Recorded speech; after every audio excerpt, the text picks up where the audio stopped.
8월 25일 복된 화요일 아침입니다. 우리 사도신경으로 하나님 앞에 신앙을 고백합니다. 전능하사 천지를 만드신 하나님 아버지를 내가 믿사오며 그 외아들 우리 주 예수 그리스도를 믿사오니 이는 성령으로 잉태하사 동정녀 마리아에게 나시고 본디오 빌라도에게 고난을 받으사 십자가에 못 박혀 죽으시고 장사한 지 사흘 만에 죽은 자 가운데서 다시 살아나시며 하늘에 오르사 전능하신 하나님 우편에 앉아 계시다가 저리로서 산자와 죽은 자를 심판하러 오시리라. 성령을 믿사오며 거룩한 공회와 성도가 서로 교통하는 것과 죄를 사여 주시는 것과 몸이 다시 사는 것과 영원히 사는 것을 믿사옵나이다. 아멘. 찬송가 366장 어두운 눈 내 눈 밝힐사 진리를 보게 하소서. 진리의 열쇠 내게 주사 참빛을 찾게 하소서. 기쁘신 뜻을 알고자 엎드려 기다리오니 내 눈을 뜨게 하소서. 성령이여. 찬송가 366장 우리 하나님께 찬송 올려드립니다. 어두운 내 눈 밝히사 진리를 보게 하소서. 진리의 열쇠 내게 주사 참빛을 찾게 하소서. 깊으신 뜻을 알고자 엎드려 기다리오니 내 눈을 뜨게 하소서.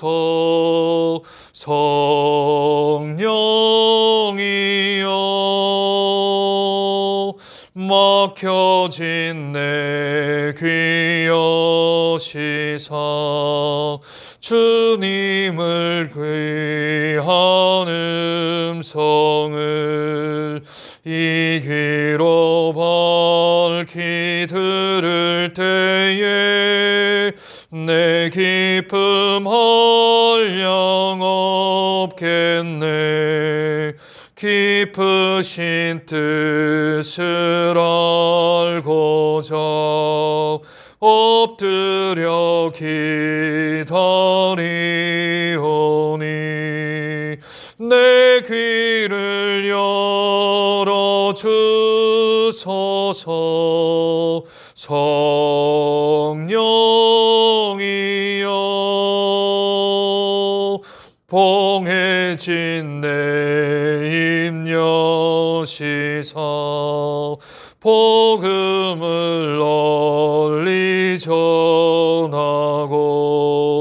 차가운 내 맘 녹여주사 사랑을 하게 하소서. 깊으신 뜻을 알고자 엎드려 기다리오니 내 입을 열어주소서.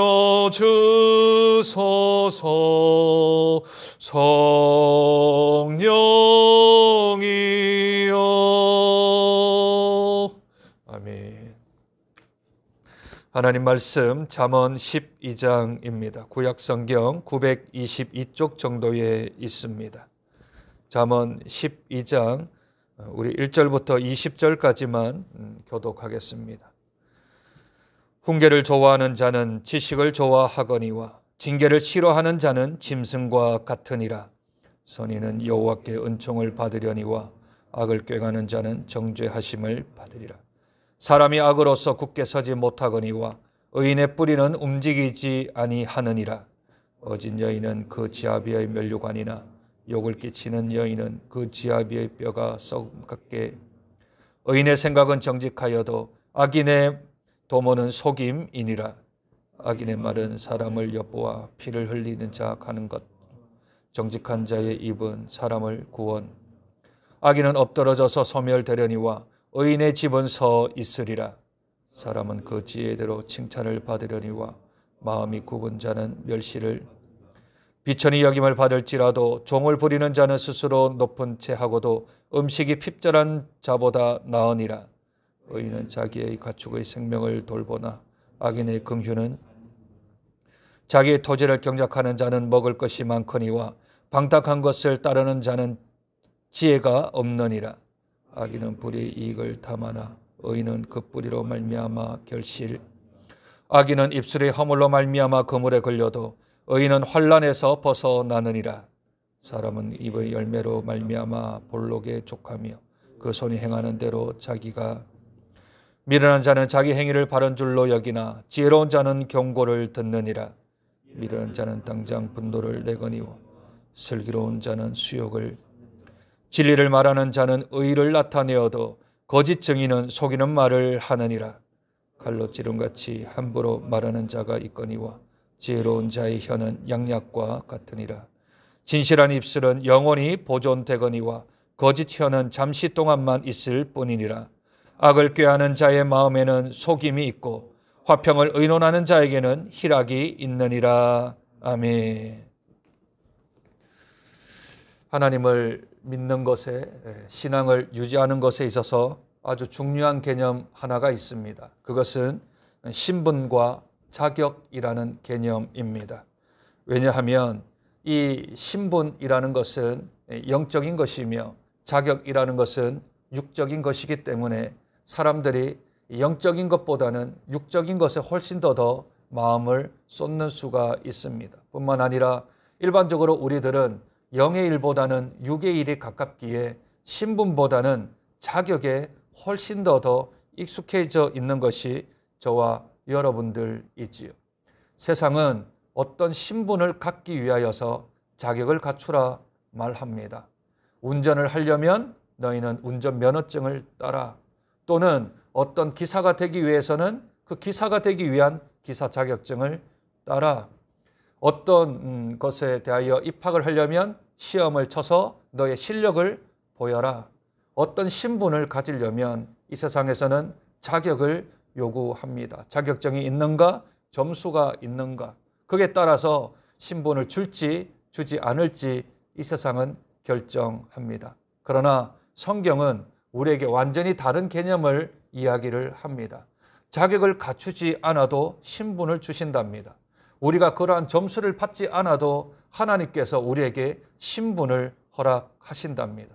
이것이 우리에게는 일반적이지 않기 때문에 우리들은 이것을 받아들이기가 쉽지 않습니다. 내가 구원을 받는데 어떤 자격을 갖춰야 될 것처럼, 내가 어떤 몇 년 동안의 신앙생활을 해야 되는 것처럼, 어떻게 헌금을 드려야 하는 것처럼, 봉사생활을 해야 하는 것처럼, 그래야 나에게 구원이 주어지고 그래야 나에게 하나님의 자녀가 되어지는 권세가 주어진다라고 생각하는 것, 신분과 자격 속에서 이 세상에 익숙한 편대로 살아왔기 때문에 우리들은 계속하여서 자격을 갖추어야 한다라는 강박관념에 빠지곤 합니다. 그러나 성경은 우리에게 그렇게 말씀하지 아니하십니다. 성경은 너희에게 먼저 신분이 주어졌으니, 하나님의 자녀가 되었으니, 너희가 거듭났으니 이제 너희가 한 공로는 없지만 하나님의 은혜로, 하나님의 사랑으로 너희가 자녀가 되었으니 그러니 너희들은 이제 자격을 갖추라라고 반대로 이야기를 하는 것이지요. 우리들은 아주 잘 출애굽기에 대한 이야기를 통하여서 이해할 수 있습니다. 출애굽기에 율법을 주신 시기가 언제냐 하는 것을 조금만 생각을 하면 신분이 먼저인가 자격이 먼저인가를 알 수 있습니다. 시내산에서 모세가 율법을 받았을 때는 벌써 애굽에서 10가지 재앙을 다 거친 후에 어린 양의 피로 문설주의 피를 발라 장자들의 사망을 다 막은 후에, 그리고 나서 세상으로 비유되어지는 출애굽을 한 후에, 그리고 홍해를 건너 세례를 받은 사람들에게 하나님께서 율법을 주셨습니다. 그러니 율법을 지킴으로 구원을 받는 것이 아니라 구원을 받았기에 너희가 하나님의 자녀와 같은, 하나님의 자녀와 같은 그러한 자격을 갖추기 위하여서 그 후에 주신 것이지요. 잠언서도 마찬가지입니다. 잠언서가 31장까지 되어져 있다고 해서 잠언을 읽으면 우리에게 슬기와 지혜가 주어지는 것으로 생각하여서 매일 한 장씩 한 달 동안 읽으면 지혜가 생기지 않을까? 그것은 우리들의 생각이지요. 성경은 그렇게 말씀하지 않습니다. 지혜가 무엇입니까? 지혜는 예수 그리스도이십니다. 우리가 벌써 지혜를 받았으니, 참된 지혜를 받았으니, 그러니 지혜롭게 살아가는 삶을 위하여서 잠언을 주신 것이지, 잠언을 통하여 우리가 어떤 자격을 갖추어서 그래서 지혜로운 사람이 되는 것처럼 반대로 생각하시면 안 됩니다. 저와 여러분은 이미 예수 그리스도의 참된 지혜를 받은 사람들이지요. 그러니 그 지혜를 받은 사람답게 지혜로운 삶이 무엇인가, 지혜를 받았으니 이제 지혜로운 삶을 어떻게 살아가야 될 것인가에 대한 우리에게 자격을 갖추기 위하여서 하나님께서 우리에게 잠언의 말씀을 주고 있습니다. 그러니 너희들이 그 신분을 받았으니 그 신분에 합당한 행동을 하라. 그에 합당한 삶을 살 것을 요구하며 우리에게 말씀을 주신 것입니다. 오늘 잠언 12장은 1절과 마지막 28절이 짝을 이루고 있습니다. 1절입니다. 훈계를 좋아하는 자는 지식을 좋아하거니와 징계를 싫어하는 자는 짐승과 같으니라. 28절, 공의로운 길에 생명이 있나니 그 길에는 사망이 없느니라. 훈계와 징계로 시작을 해서 공의와 생명, 사망으로 끝을 맺고 있습니다. 이것은 완전히 연결되어져 있는 한 짝이지요. 훈계를 내가 좋아하고 징계받는 것에 대하여서 내가 감수하는 자에게는 공의가 있고 생명이 있지만, 훈계를 싫어하고 징계받는 것을 거부하는 자에게는 결국 사망이 있다라고 말을 하는 겁니다. 훈계와 징계가 무엇입니까? 예수 그리스도로 말미암아 우리가 하나님의 자녀 되어진 사람으로 하나님이 계시며 하나님이 우리 아버지라는 것을 우리들이 인정하는 것 아니겠습니까? 따라서 징계가 없으면 아비가 없는 것과 마찬가지이지요. 히브리서 12장 8절입니다. 징계는 다 받는 것이거늘 너에게 없으면 사생자여 친아들이 아느니라. 우리에게 징계가 없다면, 우리가 죄로부터 말미암아 생기는 그러한 죄책이 없다면, 그렇다면 우리에게는 아버지가 없는 자녀라 합니다. 아버지가 없다면 우리가 어떻게 구원을 받을 수 있겠습니까? 그러니 징계는 우리에게 마땅한 것입니다. 그 징계를 예수님은 죄를 범하지 아니하셨음에도 불구하고 받으셨습니다. 그러니 징계를 받는 것 자체가 잘못이 아니라 그 징계를 받는 것을 어떻게 내가 받아들여야 하는가에 따라 생명이 있으며 또한 아니면 사망이 따라진다, 성경은 말씀하고 있는 것이지요. 징계를 받는 것, 훈계를 받는 것 다 무엇으로 받을까요? 그것은 다 말씀으로 받게 되어져 있습니다. 말씀이 우리 심령 안에 떨어지면 그러면 우리의 심령에 찔림을 받게 되어지고 그 찔림을 통하여서 다시 하나님 앞에 나아갈 수 있는 기회가 되어지지요. 이러한 신분을 가진 사람, 그래서 자격을 갖추는 사람에게 오늘 잠언 12장은 가장 많은 분량을 할애하여서 우리의 언어 생활, 우리의 말에 대하여서 다시 한 번 더 말씀을 하고 있습니다. 하나님의 자녀, 하나님의 사랑을 받는 주의 자녀들에게는 말과 언어, 생활이 아주 중요합니다. 하나님이 요청하시는 말은 무엇입니까? 5절과 6절 한번 보시지요. 의인의 생각은 정직하여도 악인의 도모는 속임이니라. 악인의 말은 사람을 엿보아 피를 흘리는 자 하는 것이거니와 정직한 자의 입은 사람을 구원하느니라.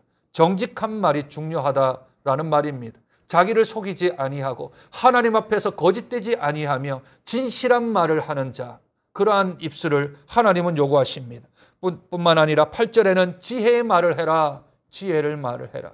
지혜의 말은 슬기로운 말이 아니라 하나님의 말을 하는 것처럼 해야 합니다. 우리가 말을 하려거든 하나님의 말을 하는 것처럼 지혜의 말을 해라, 생명의 말을 해라, 참된 말을 해라. 17절은 똑같이 진리를 말하는 자를 이야기합니다. 18절 지혜로운 자의 혀를 얘기합니다. 20절은 화평을 의논하는 자의 말을 얘기합니다. 화평이요.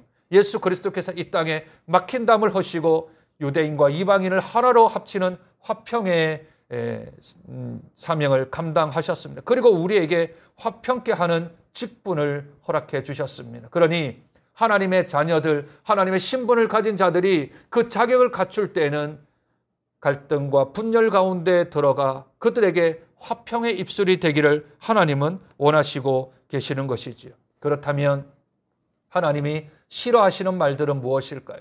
하나님이 거부하시는 언어 생활은 무엇입니까? 5절에 보면 속이는 말이라 합니다. 사람을 속이고 하나님을 속이는 그 말을 하나님은 거절하십니다. 뿐만 아니라 6절에는 악인의 말, 악한 말들이요, 그 마음속에 있는 악이 드러나는 말들을 하나님은 싫어하십니다. 8절은 마음이 굽은 자의 말입니다. 마음이 굽은 자, 마음 안에 심령이 벌써 굽어져 있는 것이지요. 삐뚤한 마음을 가지고서 삐뚤한 이야기를 하는 것, 굽은 말을 하는 것, 그것을 하나님은 싫어하십니다. 13절은 입술에 허물 이야기를 하십니다. 말만 하면 그에게서 거짓이 나오거나 악이 나오는 그 허물이요, 그로 인하여서 그 허물이 쌓이는 것, 그것을 하나님은 싫어하십니다. 17절은 거짓 증인의 속이는 말이요, 거짓 증거를 하는 것이지요. 이웃에 대하여 거짓 증언을 하는 겁니다. 다른 사람에 대하여서 있지도 않은 일을 있다라고 얘기하고 보지도 않았던 이야기를 보았다라고 얘기하는 거짓 증언하는 이야기요.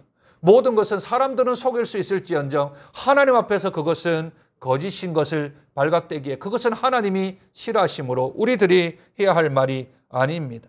18절은 함부로 말하는 말들을 하나님은 싫어하십니다. 그냥 내가 하고 싶은 대로 말을 하는 거예요. 그냥 아무 생각 없이 말을 하는 거예요. 저 사람이 어떻게 생각하든 저 사람이 어떻게 받아들이든 상관없이 나 중심으로 그저 함부로 하는 말이에요. 말은 배려해야 합니다. 상대방을 배려하며 말을 해야 되는데 배려하는 게 아니라 배설하는 말을 하면 안 됩니다. 그냥 나는 내뱉으니까 네가 알아서 들어라 하는 말을 하나님은 싫어하십니다. 20절에 보면 악을 꾀하는 자의 말이요, 악을 꾀하는 것, 어떻게 하든지 간에 그 안에는 밑에 저희가 깔려져 있는 겁니다. 그 마음속에는 욕심이 있는데 마치 없는 것처럼 그 말의 결론은 악을 행하는 길로 나가는 것, 하나님은 싫어하십니다. 저와 여러분은 예수 그리스도의 공로로 인하여서 하나님의 자녀가 된 사람들입니다. 자격을 갖추어서 신분을 받은 자들이 아니라 신분을 받았기에 이제 자격을 갖추라 하나님이 말씀하는 그런 사람들이지요. 오늘 잠언 12장에서는 특별히 언어 생활에 관하여 말씀을 합니다. 왜 언어 생활을 강조할까요? 하나님의 말씀으로 천지를 창조하셨습니다. 그리고 이 세상에서 예수 그리스도와 하나님을 전하는 것이 우리 입술입니다.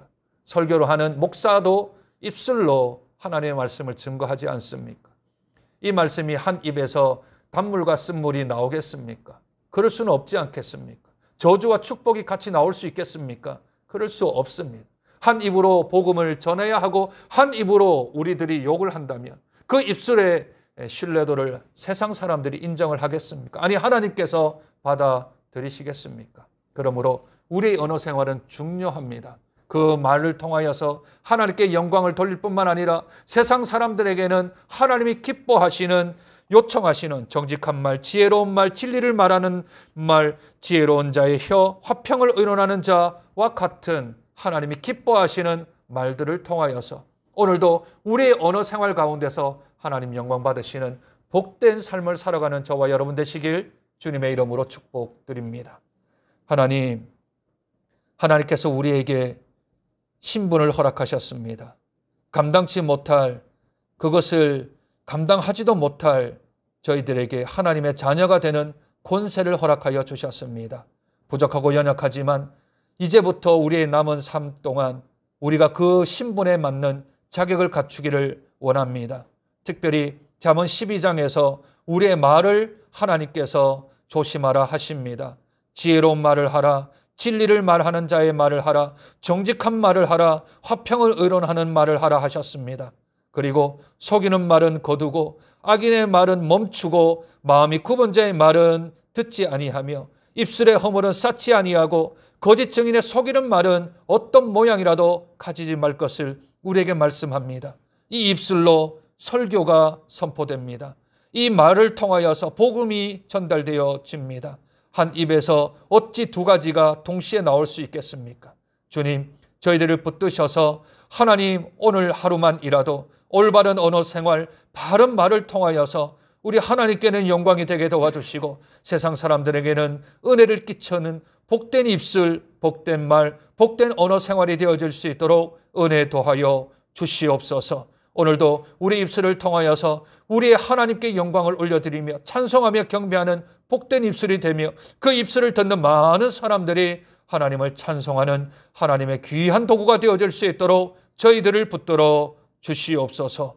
존귀하신 예수님 이름으로 기도드립니다. 아멘.